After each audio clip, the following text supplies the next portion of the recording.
Sword of Coming, episode 472. Untuk melihat video selengkapnya, sahabat bisa kunjungi playlist yang telah Sabta Novel sediakan.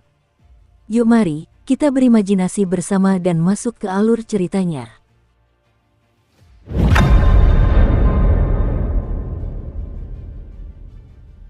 Chen Pingan tiba di pintu masuk villa dan melepas topi bambunya. Senior Song masih mengenakan jubah hitam, tetapi dia tidak lagi membawa pedang dan tampak jauh lebih tua dari sebelumnya. Wajah pendekar pedang dari bangsa penjelajah air itu tampak tak percaya, dan dia bertanya dengan aksen yang kental, "Anak kecil." Chen Pingan tidak tahu apakah harus mengangguk atau menggelengkan kepalanya, tetapi akhirnya dia memutuskan untuk mengangguk juga. Song Yusao tertawa terbahak-bahak dan menepuk bahu Chen Pingan dengan keras, sambil berkata, "Lumayan, kau tumbuh begitu cepat sampai aku hampir tidak mengenalimu. Kenapa kau tidak lagi memakai sandal jerami dan membawa rak buku bambu? Dengan begitu, aku mungkin bisa mengenalimu hanya dengan sekali lihat." "Mau makan hotpot?" tanya Chen Pingan sambil tersenyum. Song Yusao tidak menjawab pertanyaan itu, dan malah bertanya, apa yang terjadi di kota kecil itu? Mengapa Ki Pedang Sulang tiba-tiba berhenti? Apakah itu ada hubungannya denganmu? Chen Pingan mengangguk dan menjawab, "Aku memblokir Ki Pedang Sulang dan membuatnya terpental kembali ke kota kecil. Dia kemungkinan besar tidak akan datang ke sini lagi untuk mengganggu Senior Song." Dia tidak mengarang alasan sembarangan, karena Senior Song adalah anggota senior di dunia kultivasi yang sangat dia hormati dan kagumi. Selain itu, sangat sulit untuk menipu Senior Song. Namun, seringkali kebenaran terdengar sangat palsu, sementara kebohongan terdengar sangat benar. Sebagai contoh, kepala pelayan tua, cucu Song Yusao, Song Fengshan, dan istri cucunya, Liu Qian, semuanya meragukan perkataan Chen Pingan. Hanya Song Yusao yang langsung mempercayai Chen Pingan, dan dia meraih lengan pemuda itu lalu berkata, "Karena masalahnya sudah selesai, ayo masuk dan duduk. Tidak perlu terburu-buru soal hotpot. Setelah kau mentraktirku hotpot dan melunasi hutangmu, kau bisa langsung pergi begitu saja. Saat itu, apakah aku masih bisa memintamu untuk tinggal? Lagi pula, aku juga tidak bisa memaksamu pergi." Song Fengshan dan Liu Qian saling bertukar pandangan bingung. Pelayan tua itu diam-diam menelan ludah karena takjub. Chen Pingan berhenti tepat saat hendak melewati pelayan tua itu, mundur selangkah sebelum tersenyum dan berkata, "Lihat apa yang kukatakan. Kukatakan bahwa aku sangat akrab dengan pemilik villa lamamu, kan? Ingat jangan menghalangiku masuk lain kali, oke? Kalau tidak, aku akan langsung melompati tembok." Pelayan tua itu tidak tahu apakah harus tertawa atau menangis, dan dia hanya bisa menangkupkan tinjunya dan menyampaikan permintaan maaf, sambil berkata, "Tuan Muda Chen, maafkan kemampuan pengamatan saya yang buruk barusan, dan mohon maaf karena telah menyinggung perasaan Anda." Chen Pingan membuat gerakan menengadahkan kepala ke belakang seolah sedang minum. Pelayan tua itu memahami hal ini dan mengacungkan ibu jarinya ke arah Chen Pingan. Song Yusao menyeret Chen Pingan bersamanya.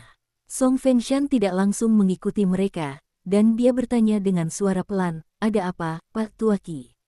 Pelayan tua itu menceritakan interaksinya yang lucu dengan Chen Pingan kepada Song Fengshan, tampak sangat riang saat menggambarkan tindakannya yang memalukan. Song Fengshan mengangkat tangannya dan memijat bagian atas dahinya. Liu Qian tersenyum dan berkata, "Bukankah ini cukup bagus? Jika kabar ini tersebar, ini akan menjadi cerita lain yang dipuji dan dibicarakan oleh semua orang di dunia kultivasi." Pramugara tua itu tertawa kecil dengan sangat lepas. Mereka duduk di aula villa pegunungan, dan Liu Qian secara pribadi menuangkan teh untuk semua orang. Chen Pingan menyesap tehnya dan bertanya dengan rasa ingin tahu, "Chu Hao tidak meninggal saat itu?" Song Fengshan menggelengkan kepalanya dan menjawab, "Dia sudah mati, tetapi Han Yuanshan telah mengambil identitasnya sekarang." Han Yuanshan selalu sangat pandai menyamar. Chen Pingan akhirnya memahami situasinya. Dahulu kala, ada 4 roh jahat di negara penyapu air, hantu perempuan Wei Wei di kuil tua, Han Yuanshan, anggota sekte iblis yang dibunuh oleh cendekiawan berbudi luhur Zhou Ju di Villa Air Pedang, dan terakhir orang yang tampaknya jauh tetapi sebenarnya tepat di depannya. Orang terakhir ini tidak lain adalah Liu Qian, istri Song Fengshan. Ambisi Liu Qian adalah untuk membantu suaminya, Song Fengshan, dan untuk membantu meningkatkan ketenaran dan reputasi Villa Air Pedang ke tingkat yang lebih tinggi. Adapun Han Yuanshan, tuan muda dari klan Han di Gunung Xiaochong, ia adalah orang yang cerdik dan penuh perhitungan dengan ambisi yang liar. Metodenya juga luar biasa, dan ia ingin menekan kekuatan di dunia kultivasi untuk mendapatkan posisi di jantung istana kekaisaran. Sulit untuk memahami apa yang ingin dicapai Han Yuanshan setelah itu. Chen Ping'an tidak terkejut bahwa Han Yuanshan dapat mencapai prestasi sebesar itu, menggunakan penampilan dan identitas Chu Hao untuk mendapatkan kekuasaan yang tak tertandingi di istana kekaisaran dan dunia kultivasi negara sisir air. Namun, dengan Song Fengshan dan istrinya Liu Qian memegang bukti penting mengenai identitas asli Chu Hao sebagai Han Yuanshan, mengapa mereka masih begitu tak berdaya melawan agresivitas yang ditunjukkan Han Yuanshan terhadap Villa Air Pedang? Apakah Han Yuanshan tidak takut Villa Air Pedang akan menyingkirkan semua kepura-puran keramahan dan mengungkap identitas aslinya? Song Fengshan tampaknya memahami kebingungan Chen Ping'an, dan dia tersenyum lalu menjelaskan, kami hanya berpura-pura. Ini adalah transaksi antara kedua pihak, dan Chu Hao mengandalkan transaksi ini untuk membantu Villa Pedang Liar, yang telah berjanji setia kepadanya, membuka jalan untuk menjadi penguasa dunia kultivasi. Han Yuanshan tahu bahwa Villa Pedang Air tidak akan menjadi antek istana kekaisaran, jadi dia mulai mencurahkan seluruh upayanya untuk mendukung Wang Yiran dari Villa Pedang Liar. Kami tidak keberatan dengan ini. Wang Yiran mungkin peduli untuk menjadi kekuatan nomor satu di dunia kultivasi, tetapi kami sama sekali tidak peduli dengan hal ini. Kami ingin memanfaatkan kesempatan ini untuk menemukan tempat dengan pegunungan hijau dan air jernih yang jauh dari gangguan dunia fana. Sebagai imbalan atas kerja sama kita, Han Yuanshan, atas nama Istana Kekaisaran Negara Penyiram Air, akan memberi kita sebidang tanah di pegunungan untuk membangun villa baru kita. Kakek sudah lama mengincar sebidang tanah berharga itu. Selain itu, Han Yuanshan juga akan berusaha memberikan istriku posisi Dewa Sungai.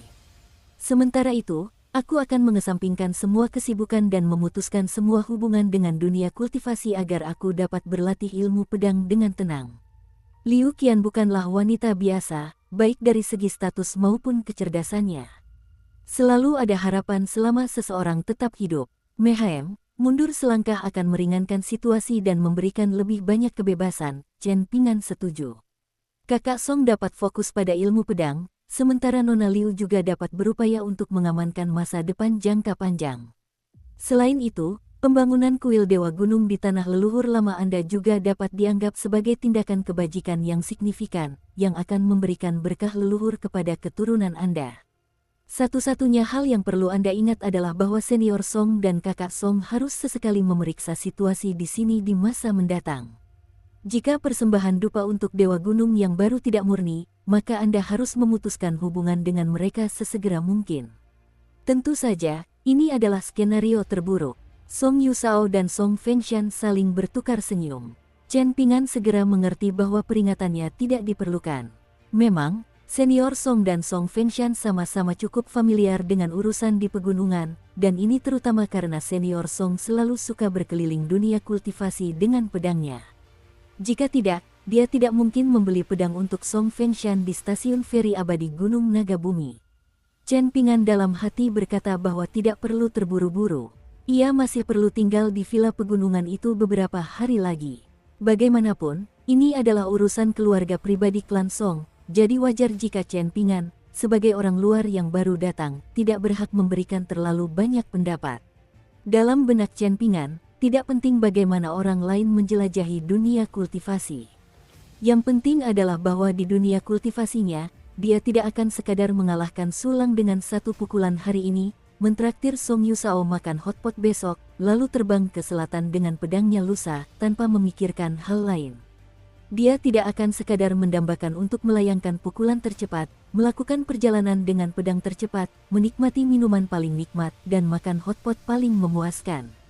Bukan berarti hidup akan menjadi begitu sederhana dan tanpa beban setelah dia mempelajari beberapa teknik tinju dan teknik pedang dan menjadi cukup sukses.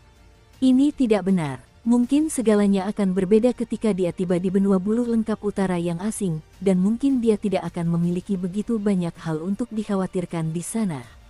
Dengan mempertimbangkan hal-hal tersebut, Chen Ping'an hanya bisa bertanya lebih lanjut tentang hal-hal lain untuk menyimpulkan keadaan terkini klan Song. Namun, ada satu hal yang sangat jelas bagi Chen Pingan. Meninggalkan tempat asal leluhur mereka di sini adalah cerminan keberanian mereka. Ini adalah hal yang sangat besar. Tidak hanya itu, Senior Song jelas tidak merasa tenang ketika dia mengangguk dan menyetujui masalah ini. Bagi mereka yang berada di generasi yang lebih tua di dunia kultivasi, harga diri lebih penting daripada apapun. Senior Song termasuk dalam generasi ini, dan Wang Yiran juga dapat dianggap sebagai anggota generasi ini. Namun, Dewa Pedang Bambu Hijau Sulang dari negara aliran Pinus belum tentu dapat dianggap sebagai seseorang dari generasi ini. Terlepas dari hal-hal lain, penampilan Sulang kali ini dan keputusannya untuk menghunus pedangnya di kota kecil itu sangat melanggar aturan.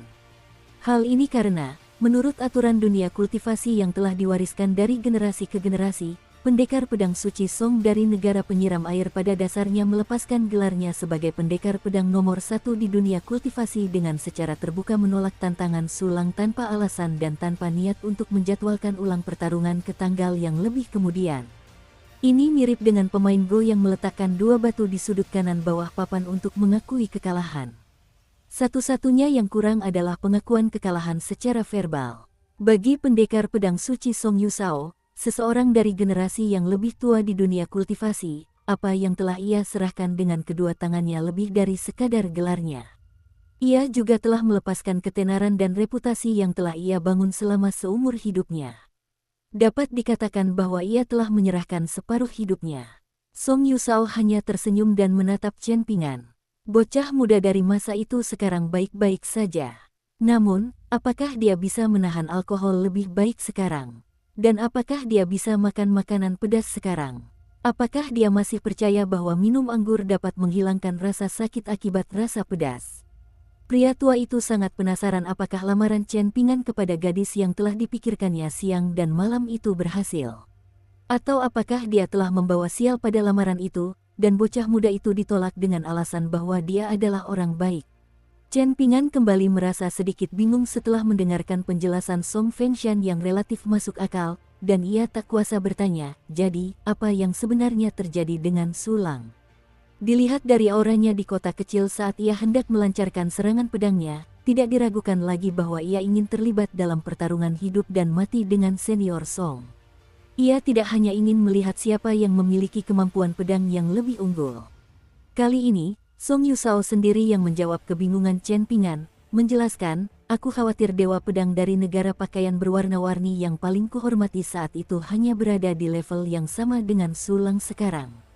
Sulang memiliki bakat luar biasa, dan dia ingin menemukan batu asa untuk membantunya menstabilkan basis kultivasinya setelah mencapai terobosan.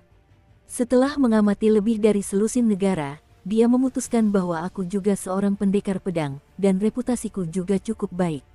Pada saat yang sama, aku hanya satu basis kultivasi lebih lemah darinya. Bahkan jika aku hanya setengah basis kultivasi lebih lemah, aku tetaplah batu asah yang sempurna untuk dia manfaatkan.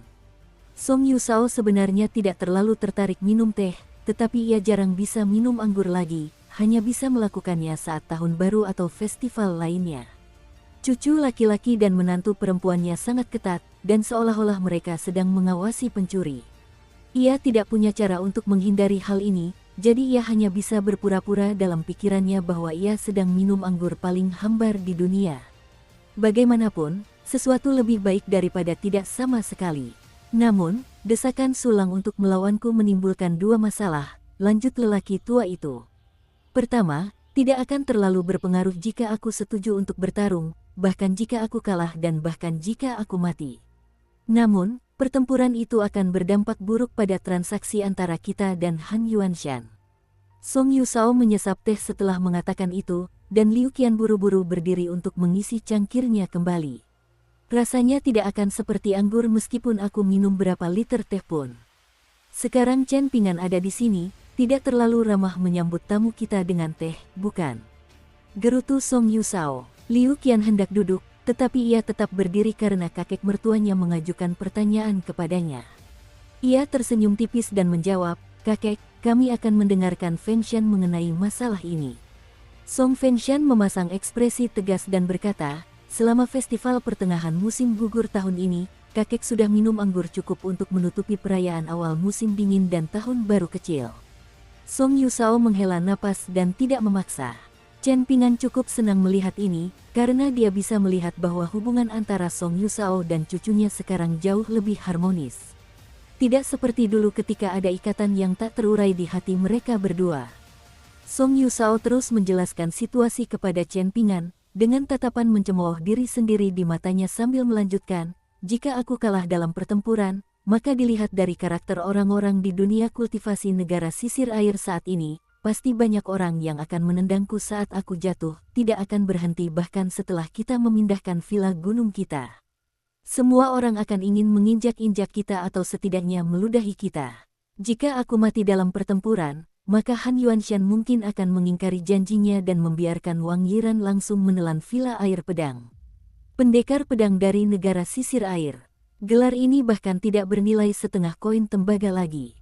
Bagaimanapun, sungguh disayangkan bahwa dengan intensitas dan semangat Sulang, dia ingin mendapatkan sesuatu yang nyata setelah mendapatkan yang tak berwujud. Ini adalah sifat manusia, tetapi agak bertentangan dengan aturan dunia kultivasi yang dianut oleh generasi yang lebih tua. Tetapi apakah ada gunanya membicarakan aturan-aturan lama ini lagi? Itu tidak lebih dari lelucon sekarang. Song Fengshan ingin mengatakan sesuatu, tetapi dia ragu-ragu. Song Yusao melambaikan tangannya dan berkata sambil terkekeh, tidak perlu terlalu memikirkan hal-hal ini, aku hanya menyampaikan beberapa keluhan di depan Chen Pingan. Apakah kau tidak mengenal temperamen kakekmu? Jika aku benar-benar tidak bisa melupakan hal-hal sepele ini, maka aku tidak akan menyetujui usulan Han Yuanshan sejak awal. Pada akhirnya, semua ini disebabkan oleh kelemahanku dibandingkan yang lain.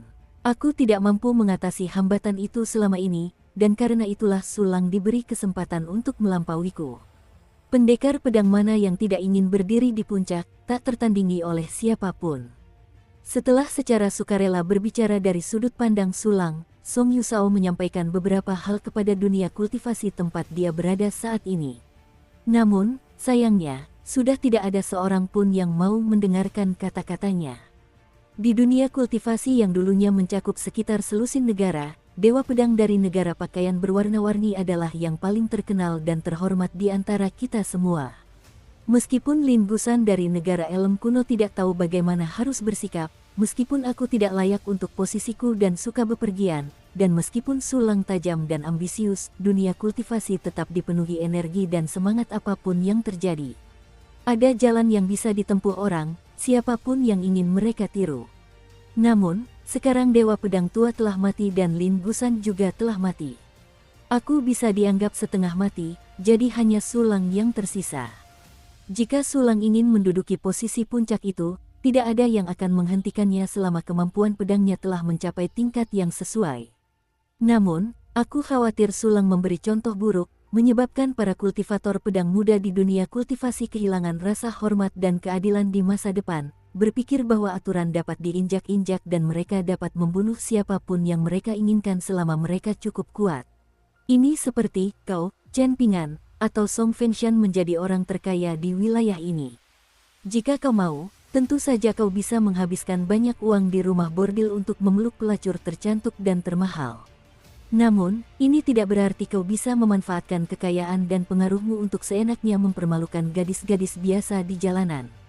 Aku belum pernah ke rumah bordil sebelumnya, sela Chen Pingan dengan kesal.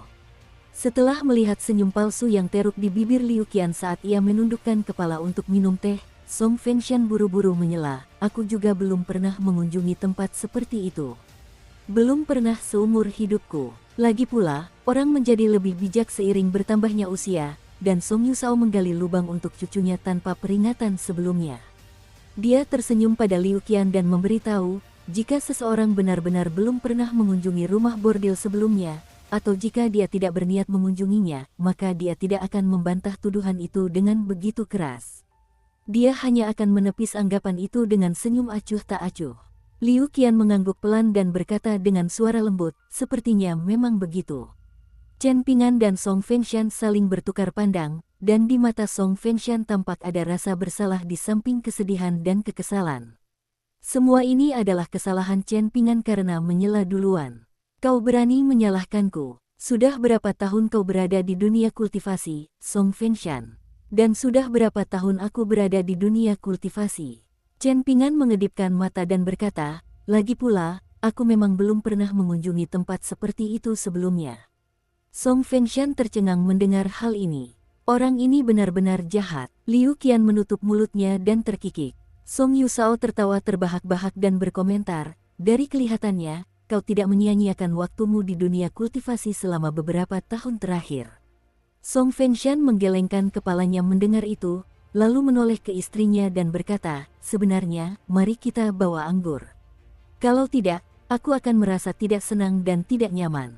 Liu Qian berdiri dan berjalan pergi untuk mengambil anggur.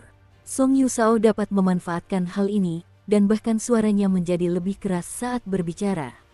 Dukung terus channel YouTube Sabta Novel. Song Fengshan tidak banyak minum, dan Liu Qian hanya minum secangkir anggur sebagai tanda terima kasih.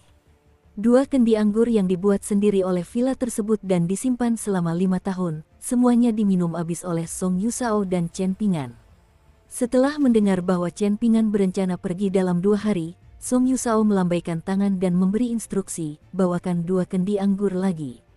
Jika anak muda ini mampu mengalahkan saya dalam minum, maka saya akan mengizinkannya langsung pergi setelah minum, apalagi menunggu selama 2 hari. Liu Qian sama sekali tidak ragu-ragu saat dia berdiri untuk mengambil 2 kendi anggur.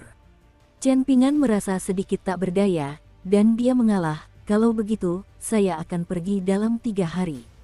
Saya benar-benar ada urusan yang harus diurus, Senior Song, dan saya perlu naik kapal antar benua menuju benua buluh utara. Jika saya ketinggalan kapal antar benua ini, maka saya terpaksa menunggu setidaknya 1 bulan lagi. Song Yusao menatapnya tajam dan berseru, lalu kenapa kau tidak pergi sekarang juga? Kau bahkan tidak bisa menunda 1 atau 2 hari.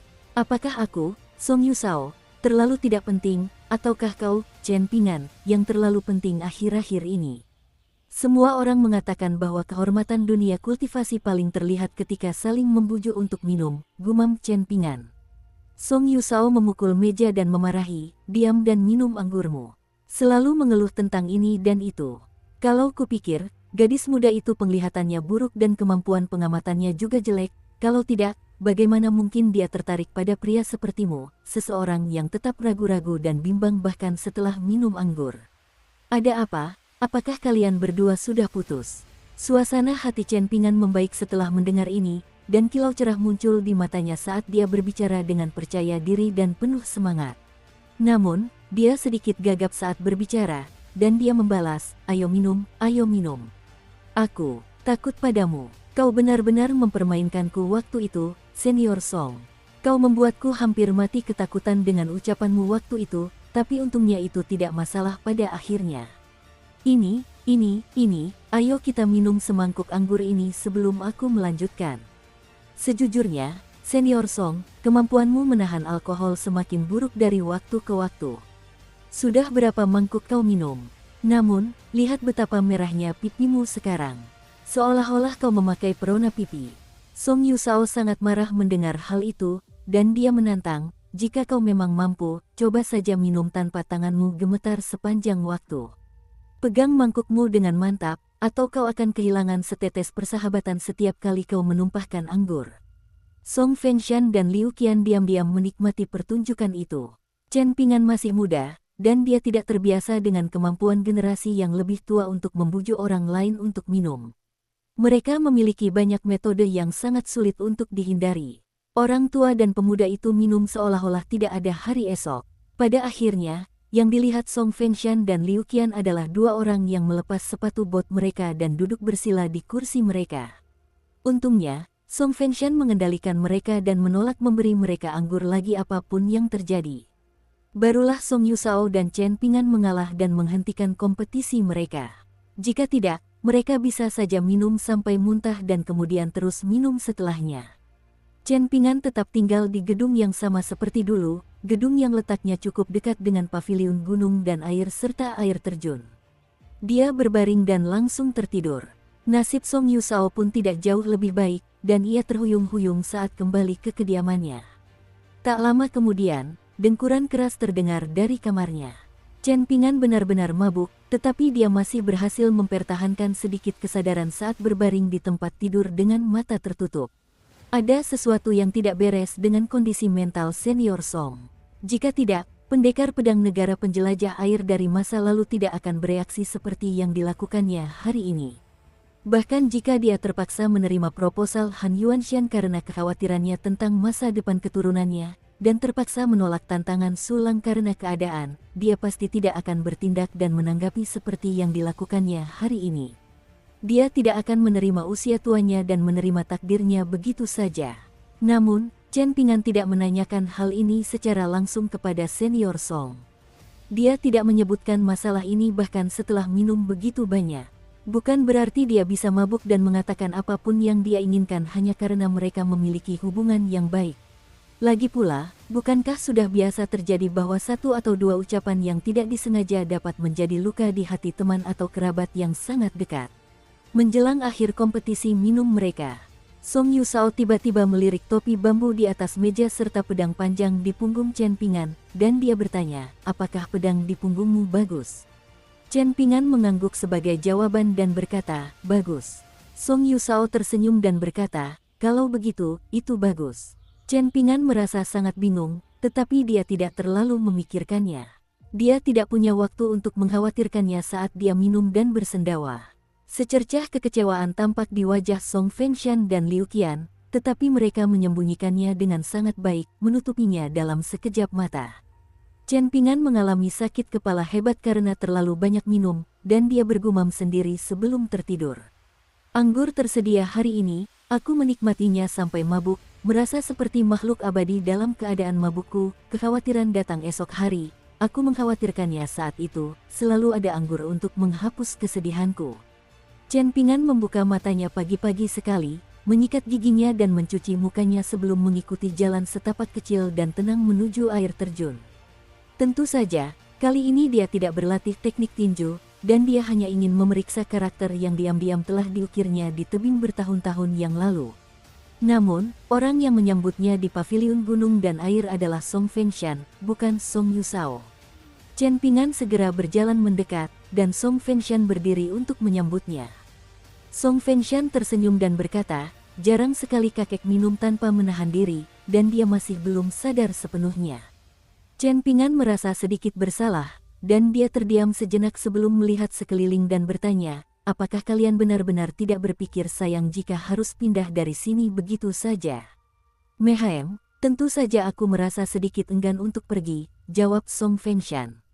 Namun, kakek sendiri yang mengambil keputusan ini, dan beliau secara sukarela menginstruksikan seseorang untuk menyampaikan pesan ini kepada Han Yuanshan. Sebenarnya, baik Liu Qian maupun aku ingin menolak tawaran Han Yuanshan saat itu. Pemikiran kami saat itu adalah kami akan mundur selangkah, paling tidak membiarkan Wang Yiran, yang juga diakui kakek, memenangkan pertarungan antara pedang dan saber. Dengan begitu, Wang Yiran dapat dengan sah menjadi pemimpin aliansi dunia seni bela diri negara sisir air. Pada saat yang sama, villa air pedang jelas tidak akan dipindahkan. Villa ini dibangun dengan darah, keringat, dan air mata kakek. Namun, kakek tidak menerima saran kami, dengan mengatakan bahwa villa yang tidak bernyawa tidak dapat dibandingkan dengan manusia yang hidup. Jika demikian, apa yang tidak bisa dilepaskan? Kau juga mengerti temperamen kakek, dia orang yang sangat keras kepala. Chen Pingan mengangguk setuju dan berkata, senior Song memang orang yang keras kepala. Kalau tidak, dia tidak akan pergi sendirian untuk menghalangi pasukan besar negara penyiksa air saat itu. Song Yusao adalah orang yang sangat penting bagi Chen Pingan. Bagi sebagian orang, keberadaan mereka di dunia kultivasi dan interaksi dengan orang lain ibarat memegang sebuah wadah anggur dan mengisi cangkir orang lain, mengisinya dengan kesatriaan dan kehormatan. Orang-orang dapat menerima cangkir anggur ini dan minum dengan bebas tanpa khawatir sedikit pun. Song Fengshan tersenyum dan berkata, kakek sudah tidak terikat lagi dengan dunia kultivasi saat ini, selalu mengatakan bahwa bahkan mencari teman minum pun sulit. Karena itulah dia membuat pilihan seperti ini. Kata-kata itu tampaknya terlalu berat, jadi Song Fengshan dengan cepat bercanda dan berkata, Chen Pingan, jangan takut untuk mengunjungi villa baru kita untuk minum hanya karena kakek memaksamu minum terlalu banyak. Sejujurnya, kamu juga ikut bertanggung jawab karena mengatakan bahwa kamu harus pergi secepat ini. Kakek tentu saja tidak akan benar-benar menunda perjalananmu, tetapi orang tua memang seperti ini ketika minum dengan orang lain. Dia juga enggan mengalah di depan cucunya, jadi dia hanya bisa minum anggur bergelas-gelas bersamamu. Saya mengerti, kata Chen Pingan sambil tersenyum. Sejujurnya, Wei Wei tiba-tiba mengirimkan pedang terbang ke Liu Qian tadi malam, hanya untuk menanyakan apakah kau ada di villa. Dari kelihatannya, dia pasti akan bergegas ke sini jika kami menjawab dengan jujur. Namun, aku menyuruh Liu Qian untuk berpura-pura bahwa kami belum menerima pedang terbang itu. Baru setelah kau pergi kami akan menjawab dan mengatakan bahwa kau memang berkunjung, tetapi kau hanya di sini untuk menikmati minuman bersama kakek. Chen Pingan menangkupkan tinjunya sebagai tanda terima kasih. Setelah minum terlalu banyak anggur semalam, Chen Pingan mungkin menyebutkan beberapa hal mengenai pertemuannya baru-baru ini dengan Wei Wei, salah satu dari 4 roh jahat negara penyapu air. Namun, dia tidak menyebutkan apapun tentang penguasa gunung yang dia temui setelah itu. Ini adalah kekacauan yang harus dibereskan Chen Pingan sendirian. Sebagai contoh, ia dapat menemukan kesempatan untuk mengirim utusan pedang terbang ke Weibo setelah tiba di stasiun feri abadi di Gunung Nagabumi, menanyakan tentang pentingnya masalah ini serta reaksi yang diharapkan dari istana kekaisaran setempat dan para pejabat kekaisaran Li Agung dalam keadaan normal. Weibo adalah dewa resmi Gunung Utara Kekaisaran Li Agung, dan negara penyapu air yang terletak jauh di wilayah tengah benua botol berharga timur tentu saja bukan bagian dari yurisdiksinya. Namun, justru karena alasan inilah Chen Pingan bertindak dengan begitu berani dan tegas. Jika tidak, dia pasti akan menahan diri dan mengambil pendekatan yang lebih terukur. Song Fengshan menunjuk ke arah kota kecil itu dan berkata, Sulang telah pergi bersama pengawal pedangnya, dan saya yakin berita yang mengejutkan ini akan dengan cepat menyebar ke belasan negara tetangga seperti api. Sulang terlibat dalam pertempuran hidup dan mati dengan seorang pendekar pedang abadi dari pegunungan, dan dia mendapatkan kehormatan dan rasa hormat meskipun kalah dalam pertempuran. Chen Pingan tidak terlalu memikirkan penyebaran berita palsu ini, dan dia tertawa kecil, aku memang tidak pernah benar-benar mengerti keberadaan pengawal pedang. Selir Kekaisaran Li Agung dahulu kala menggunakan pengawal pedang, sama seperti yang dilakukan oleh Dewa Pedang Bambu Hijau Sulang sekarang. Ekspresi Song Fengshan tampak sedikit canggung. Kakak Song juga merasakan hal yang sama. Tanya Chen Pingan. Aku hanya berani memikirkannya dalam hati, jawab Song Fengshan dengan suara rendah. Chen Pingan mengusap dagunya. Awalnya dia sama sekali tidak mengerti masalah ini, tetapi setelah memikirkannya dari sudut pandang orang lain, dia langsung memahami posisi Song Fengshan. Bagaimanapun, pengawal pedang bukanlah sesuatu yang akan pernah dia pertimbangkan. Chen Pingan tiba-tiba mengerutkan alisnya. Sulang ini benar-benar tidak memberinya kesempatan sedikit pun. Tepat pada saat itu, pelayan tua bermarga Chu berjalan cepat dan berdiri di luar paviliun kecil, berkata dengan senyum getir, pendekar pedang bambu hijau Sulang telah datang ke sini secara diam-diam.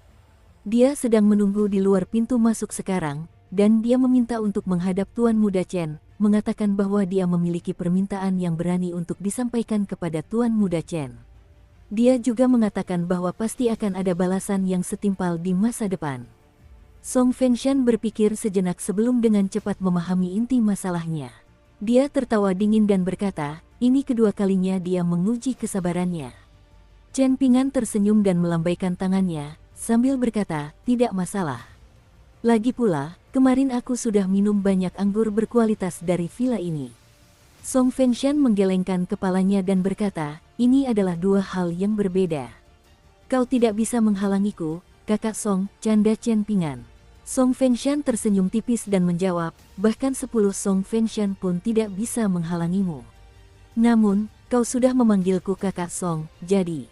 Sebelum Song Fengshan menyelesaikan kalimatnya, pergi. Chen Pingan telah menyatukan jari telunjuk dan jari tengahnya, mengusapkannya dengan ringan ke sarung pedangnya dan memperingatkan, kau bisa menimbulkan keributan yang lebih besar, tetapi ingatlah untuk tidak melukai siapapun. Pedang abadi terhunus dari sarungnya.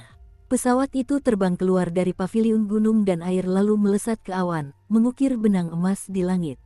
Energi pedang itu membawa serta gemuruh yang dahsyat, menyebabkan lautan awan di atas villa air pedang hancur berkeping-keping.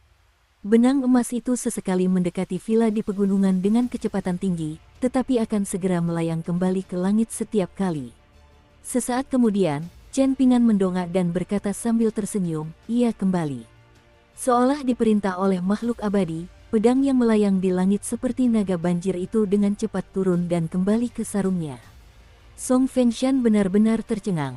Dia tahu bahwa kemampuan bela diri Chen Pingan saat ini pasti sangat menakutkan, atau dia tidak akan mampu mengalahkan Sulang. Namun, Song Fengshan tidak pernah membayangkan bahwa kemampuan itu akan begitu menakutkan hingga bisa membuat seseorang ketakutan setengah mati. Chen Pingan menjentikkan pergelangan tangannya dan menyerahkan sebotol anggur gagak kepada Song Fengshan, menahan tawa sambil berkata, "Aku sudah menikmati anggur berkualitas di villa ini, jadi kau juga harus mencoba anggurku. Aku tidak seperti senior Song, dan aku tidak akan menipu orang lain dengan mengatakan bahwa anggur dapat menghilangkan rasa sakit akibat makanan pedas. Namun, anggur ini benar-benar dapat meredakan mabuk." Song Fengshan membuka segel tanah liat dan mencium aroma anggurnya, lalu berkomentar, "Ini anggur abadi yang asli. Inilah yang kusebut anggur berkualitas." Chen Pingan menggelengkan kepalanya dan berkata, "Satu-satunya hal baik tentang anggur jenis ini adalah rasanya enak. Aku tidak pernah memikirkannya, dan aku akan meminumnya jika tersedia dan melupakannya jika tidak ada. Namun, aku sudah memikirkan anggur di villa air pedang kakak Song selama bertahun-tahun." Song Fengshan mengangkat kendi anggur dan Chen Pingan mengangkat labu penunjang pedangnya, lalu keduanya berkata serempak, "Hitung sampai habis." Song Fengshan menghabiskan setengah isi kendi anggur sebelum berhenti. Chen Pingan berdiri dan berkata bahwa dia ingin melihat air terjun. Song Fengshan tidak menemaninya. Ketika mereka meninggalkan paviliun gunung dan air bersama-sama, ada sebotol anggur lagi di tangan Song Fengshan saat dia berjalan kembali. Rupanya itu adalah anggur gagak dari danau gulungan bambu, dan dia menawarkannya kepada pelayan tua, kakek Chu, sambil mengatakan bahwa itu adalah hadiah kecil dari Chen Pingan. Pemuda itu akan mengobrol dengannya setelah itu dan memberinya lebih banyak anggur setelah dia selesai, jadi dia jelas tidak perlu menyimpannya. Pelayan tua itu sudah memiliki hubungan yang sangat baik dengan Chen Pingan sejak dulu, dan senyum terukir di wajahnya saat menerima kendi anggur. Dia akan menerima semua anggur dari pemuda itu, baik atau buruk. Dia tidak akan menahan diri sama sekali. Dia mengatakan bahwa Dewa Pedang Bambu Hijau Sulang telah pergi, sambil memegang pedangnya dan membungkuk dalam-dalam sebagai tanda hormat ke arah pintu masuk villa sebelum dia pergi. Liu Qian bertemu dengan Song Fengshan dan pengurus rumah tua di tengah jalan, dan dia menyapa kakek Chu sebelum lelaki tua itu tersenyum dan pergi. Pasangan itu baru saja berjalan bersama sebentar ketika mereka melihat Song Yusao berjalan mendekat. Song Fengshan tersenyum ketika melihat kakeknya, dan dia meyakinkan, "Jangan khawatir, kakek, aku tidak akan banyak bicara." Barulah setelah mendengar itu, Song Yusao menepuk bahu cucunya dan melanjutkan berjalan ke depan, menuju paviliun gunung dan air yang masih agak jauh dari air terjun. Ia mulai mengenang masa lalu setelah duduk, dan ini sangat khas bagi orang tua, seperti kebiasaan mereka tidur larut malam dan bangun pagi. Kaum muda jarang memahami hal ini. Pada kenyataannya, orang tua selalu memikirkan teman-teman dan hal-hal di masa lalu, dan hal-hal ini seringkali tidak disukai oleh kaum muda. Karena itu, orang tua hanya bisa mengenang hal-hal ini sendirian. Dukung terus channel YouTube Sabta Novel. Chen Pingan berdiri di paviliun tepi air dan untuk sementara memutus air terjun dengan satu pukulan, sambil tersenyum saat ia menampakkan aksara di permukaan tebing. Dia berbalik dan melihat ke belakang, dan tak lama kemudian dia meninggalkan air terjun dan tiba di luar paviliun kecil itu. Song Yusao sudah keluar dari paviliun, dan dia berkata, "Ayo, sudah waktunya makan hotpot." Chen Pingan sedikit terkejut, dan dia menjawab, "Masih pagi sekali, jadi restoran-restoran mungkin belum buka, kan?" Pendekar pedang Song tersenyum dan berkata, "Tidak peduli betapa tidak berharganya gelar pendekar pedang negara penyiksa air, itu seharusnya masih cukup untuk membiarkan aku makan hotpot di dekat pintu masuk rumahku, kan? Lagi pula, kaulah yang mentraktirku makan ini, anak muda, dan kita tidak mungkin makan tanpa membayar. Karena itu, pemilik restoran akan memarahimu jika dia benar-benar memarahi seseorang dalam hatinya setelah ini." Mereka berdua tidak berlari maju seperti burung yang lincah, melainkan berjalan normal sambil berjalan santai. Ini adalah ide Song Yusao. Pelayan Chu menyusul mereka di tengah jalan, sambil membawa topi bambu yang ditinggalkan Chen Pingan di kamarnya. "Apakah kau mengusirku?" Tanya Chen Pingan. Song Yusao tersenyum dan menjawab, jika kamu pergi lebih awal kali ini, maka lain kali kamu bisa datang lebih awal. Kamu bahkan tidak mengerti konsep sesederhana itu. Apakah kamu idiot? Chen Pingan tidak tahu harus menjawab bagaimana. Tidak ada asap yang mengepul dari perapian ketika mereka tiba di kota kecil itu, dan hanya terdengar sesekali suara ayam berkokok dan anjing menggonggong. Semuanya tampak tenang dan damai. Song Yusao mengetuk pintu restoran dengan keras, dan pemilik yang membukakan pintu bukanlah pemilik lama yang dikenal Chen Pingan, melainkan seorang pria paruh baya dengan mata sayu. Ia tersenyum ketika melihat Song Yusao, dan bertanya, ada apa, tuan rumah tua? Song Yusao menunjuk pendekar pedang muda yang mengenakan jubah biru dan topi bambu di sampingnya, lalu menjawab, pemuda ini bilang dia ingin makan hotpot, jadi kami harus merepotkanmu dengan membuat sesuatu untuknya. Pria paruh baya itu sama sekali tidak kesal, baik secara lahiriah maupun dalam hatinya. Hubungan baiknya dengan villa itu diwarisi dari ayahnya, dan dia masih memperlakukan villa dan pemilik villa lama dengan baik meskipun ayahnya telah meninggal dan meskipun villa itu tampaknya akan segera pindah. Dia tersenyum dan menjawab, jangan khawatir, saya akan segera menyiapkannya untuk pemilik villa lama. Kebetulan lantai 2 cukup sepi sekarang, karena tidak ada pelanggan lain di sekitar. Sama seperti sebelumnya, Song Yusao mengajak Chen Pingan ke meja di dekat jendela di lantai 2. Restoran ini sudah familiar dengan selera Swat Sein Song, jadi mereka sangat terampil dalam menyiapkan kuah sup, daging, dan sayuran. Mereka memilih bahan-bahan terbaik untuk semuanya. Tak lama kemudian, meja pun dipenuhi piring dan mangkuk berbagai ukuran, sementara kuah dalam panci panas juga mulai mendidih dan mengeluarkan uap. Song Yusao meminta 2 teko anggur kepada restoran, 1 untuk masing-masing dari mereka. Kemudian dia berkata kepada Chen Pingan, kita hanya akan minum sebagai tanda terima kasih. Kita akan makan lebih banyak dan minum lebih sedikit hari ini. Chen Pingan mengangguk sebagai jawaban. Song Yusao melirik piring saus yang telah dibuat Chen Pingan di seberang meja, dan dia melihat bahwa warnanya cukup merah terang, dengan lebih dari setengah mangkuk cabai cincang di dalamnya. Ini tidak buruk, anak muda itu cepat belajar. Dibandingkan kemarin, Chen Pingan hari ini bahkan lebih blak-blakan dalam pidatonya, menyebutkan lebih banyak hal yang berkaitan dengan pegunungan. Di antara hal-hal tersebut, ia menyebutkan perjalanannya ke gunung berkabut di negara pakaian berwarna-warni. Song Yusao minum sangat sedikit hari ini, hanya menyesap anggur sedikit demi sedikit hampir sepanjang waktu.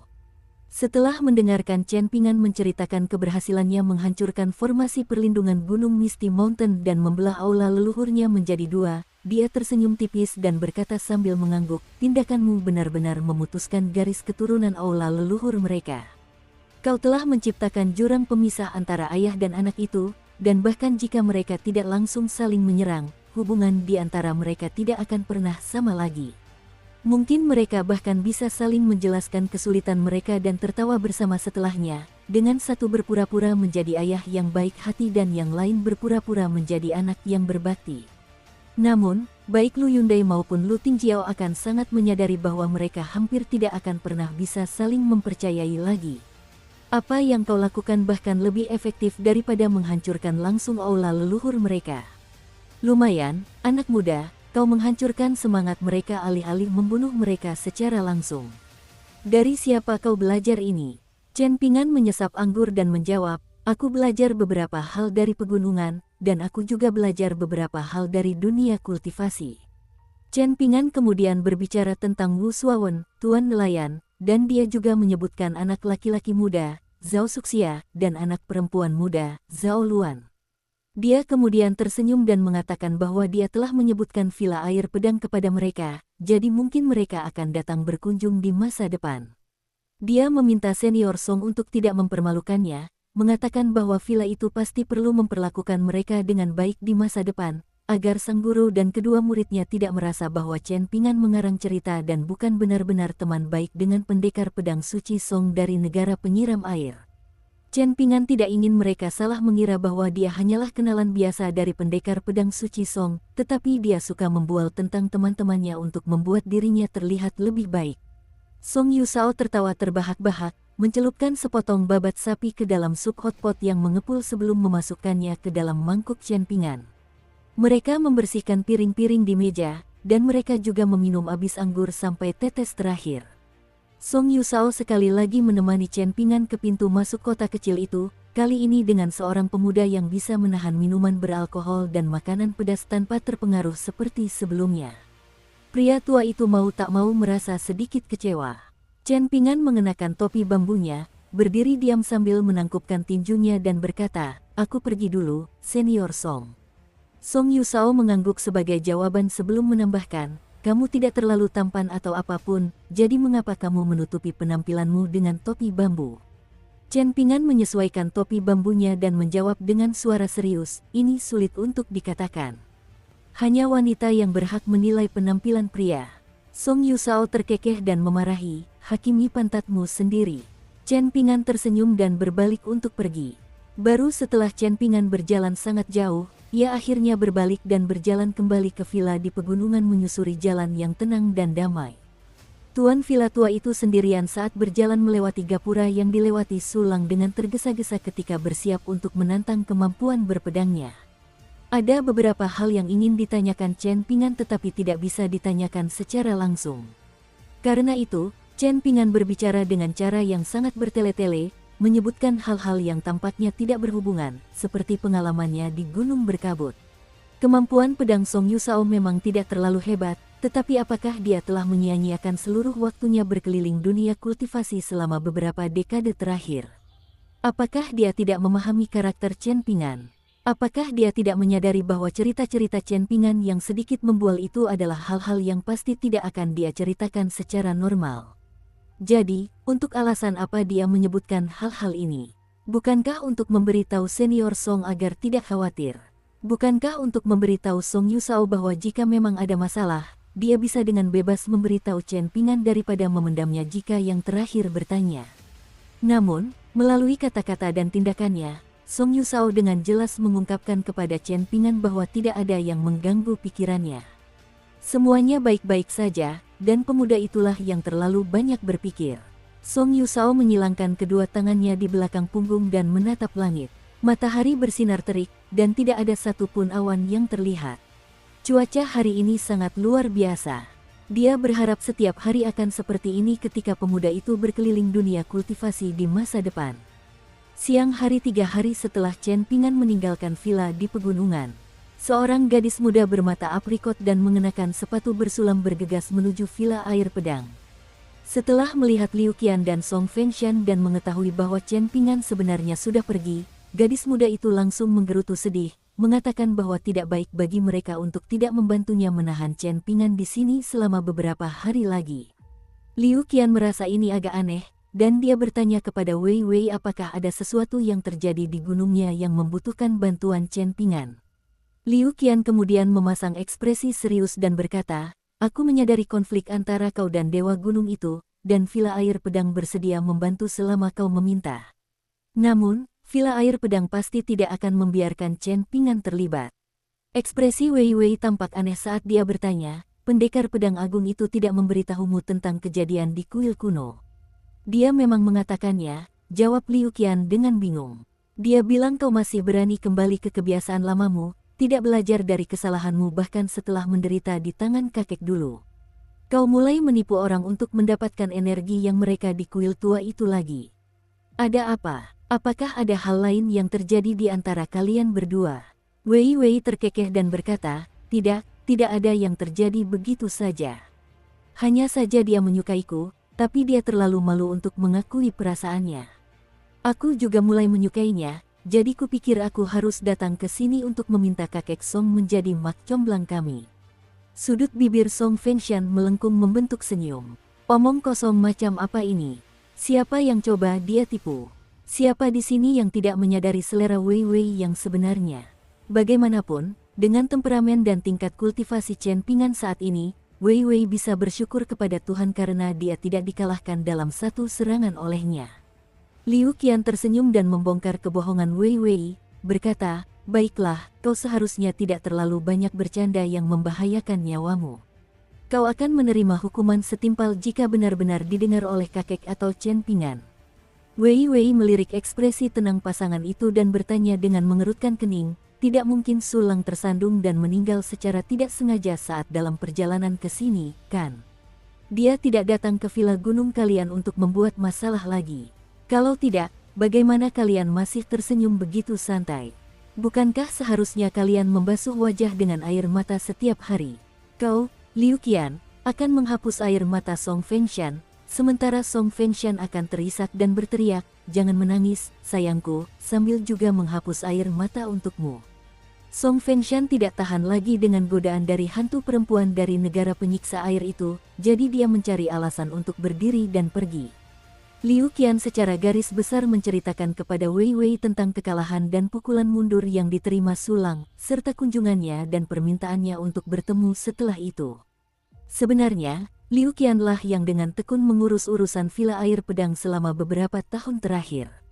Karena itu, dia sangat menyadari apa yang harus dia katakan dan apa yang tidak boleh dia katakan.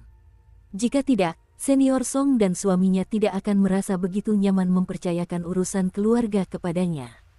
Wei Wei mengangguk dan tanpa diduga sama sekali tidak tampak terkejut. Melihat tatapan termenung Liu Qian, Wei Wei tersentak kaget dan meletakkan tangannya di dada, berseru, "Oh, kemampuan pedang Tuan Muda Chen sudah setinggi dan sehebat ini. Dia benar-benar mengalami transformasi luar biasa dalam waktu singkat. Oh, aku takut setengah mati.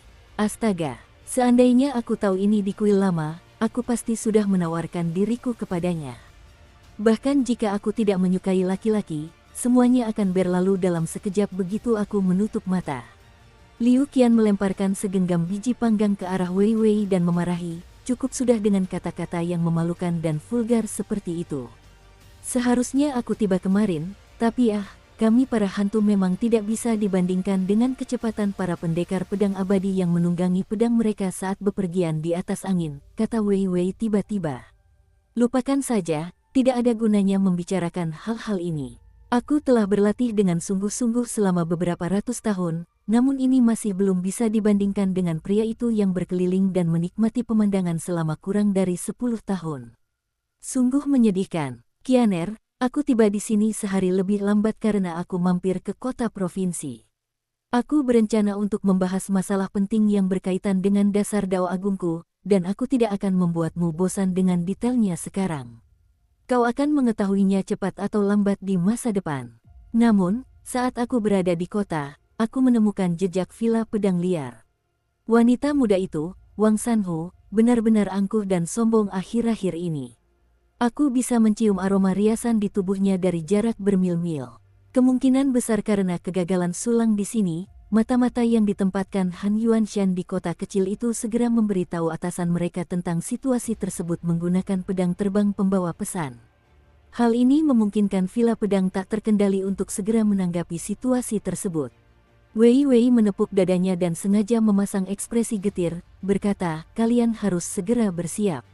Semuanya akan baik-baik saja jika kekasihku, Chen Pingan, masih berada di villa gunung, tetapi sekarang si bajingan tidak setia itu telah melarikan diri. Bagaimana jika Han Yuanshan juga datang ke sini? Aku tidak akan membela kalian saat itu, dan paling banter aku akan menolak untuk membantu kedua belah pihak. Kita mungkin saudara perempuan yang baik, tetapi aku hanya bisa menangis dalam diam jika Han Yuanshan benar-benar ingin menghukum villa gunung kalian."